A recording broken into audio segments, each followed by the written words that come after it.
Le bouddhisme humaniste, l'intention première de Bouddha, par Vénérable Maître Xing Yun.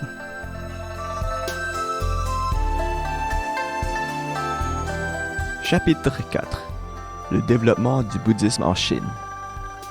Sommaire. Le bouddhisme naît en Inde et s'épanouit ensuite en Chine.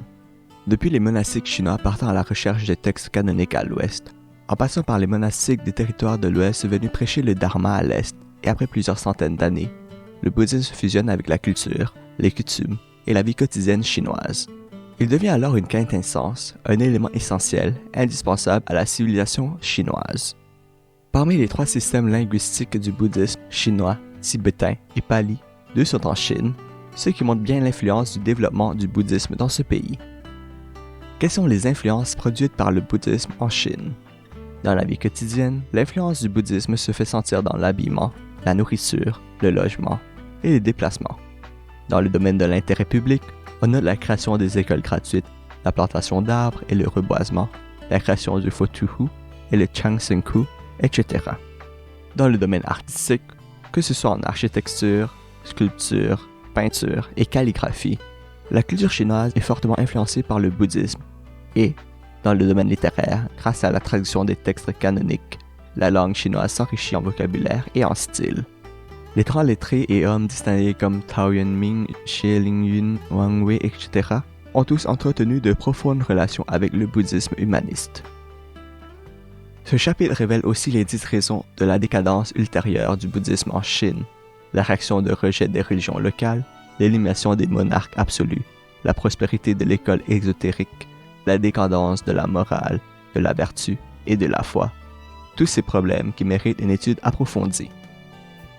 Le développement du bouddhisme en Chine. Ce qu'on appelle bouddhisme humaniste n'est pas le bouddhisme d'une quelconque région ou d'un quelconque individu. Il est dit ci-dessus que le bouddhisme humaniste est l'enseignement du Bouddha. C'est la religion par laquelle Bouddha enseigne le dharma aux hommes. Bouddha naît dans le monde des hommes, il y accède à l'éveil et enseigne le dharma. Les textes canoniques du Tripitaka et des 12 sections sont tous destinés aux hommes. Dans la perspective de la terre pure du Mahayana, il est dit « Le monde Saha, c'est la terre pure, le Klesa, c'est le Bodhi, quand le cœur est pur, la terre est pure. » En fait, Bouddha nous dit qu'il faut se centrer sur l'homme et sur le monde des hommes, car c'est là qu'on peut parfaire le bouddhéité. Le système patriarque Huineng a dit « Le dharma se trouve dans le monde, il est inutile de le chercher ailleurs. Tous les phénomènes sont des vérités. Tous les phénomènes représentent le bouddhisme humaniste. » Après le parinirvana de Bouddha, les disciples ont transmis le dharma partout en Asie et aujourd'hui, le bouddhisme est devenu l'une des plus grandes religions du monde. En Chine, le bouddhisme s'installe d'abord à l'est. En l'an 64, l'empereur Mindi de la dynastie des Han orientaux envoie Chaiying et d'autres vers les territoires de l'ouest pour inviter les Sramana Kasyapa Mantanga et Dharmaratna de Yuezhi au temple de Cheval Blanc de Luoyang. Dès lors, le bouddhisme fait son entrée officielle en Chine.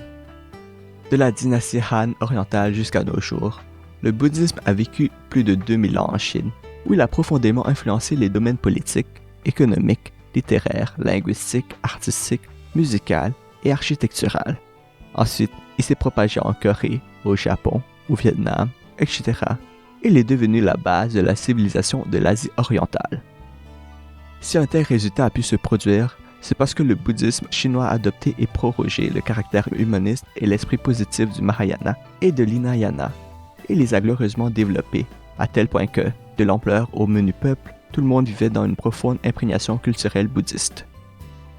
Au fil des différentes dynasties, le bouddhisme a connu des périodes de prospérité et de décadence.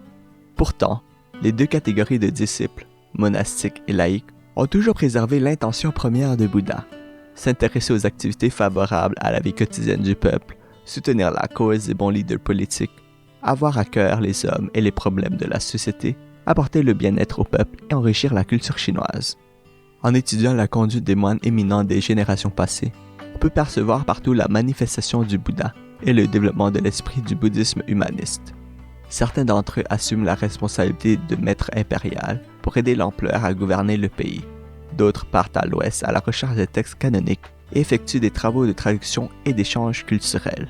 D'autres encore bâtissent des monastères, établissent des règles pures ou aménagent des grottes, plantent des arbres, reboisent les forêts, construisent des moulins, fondent des établissements de crédit, réparent les ponts et les routes, offrent des services médicaux et éducatifs, transmettent des préceptes et le juste dharma, etc. Aujourd'hui, nous devons, nous aussi, suivre cet esprit pour continuer l'œuvre des prédécesseurs et ouvrir de nouvelles voies. C'est pourquoi ce chapitre présente une vue générale et historique de ces efforts, en espérant pouvoir se servir du passé pour construire le présent.